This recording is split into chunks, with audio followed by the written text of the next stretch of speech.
abokina na hangota fara kyakkyawa, zubin gashinta in ka gani tamkar indiyawa.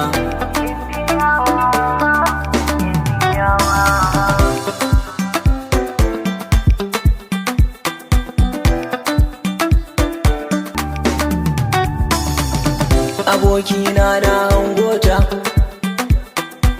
zuciyata ce ni na bata, komai ta biɗa shi zan mata,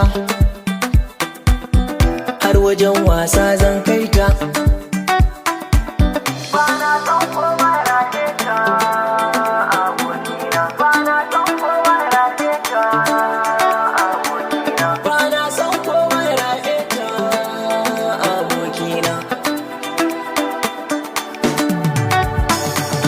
Abokina na hangota, yanayin takunta na kasaita, samanta da kai ka cire tuta, yanayin shigar ta akwai tsafta.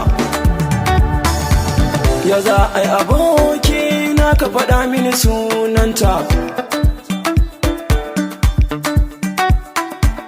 Yan mata ni ne mai sanki, gane na zo har gabanki, soyayya ce na zo zana baki, ina baki ki karɓa babu shamaki.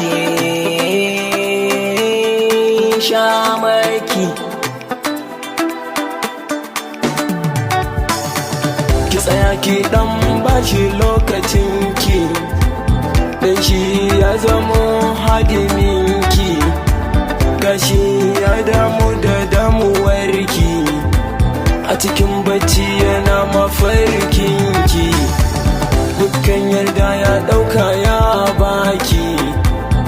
Abokina na yi farin ciki walla, yarinyar ta karbi soyayya sai amdala, na san a rayuwa ta ba ta min illa, soyayya take yi mini domin Allah.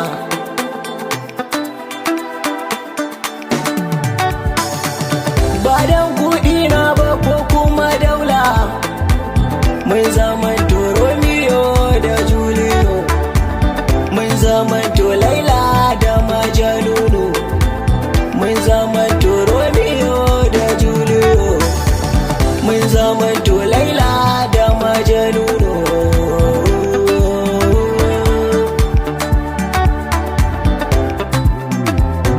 Alhamdulillah mun gode wa Allah, yarinyar ta karbi soyayya, daga ni ta baka kyautar zuciya, fuskar ku na kalla ko na dariya, fatan da na yau karku jayayya,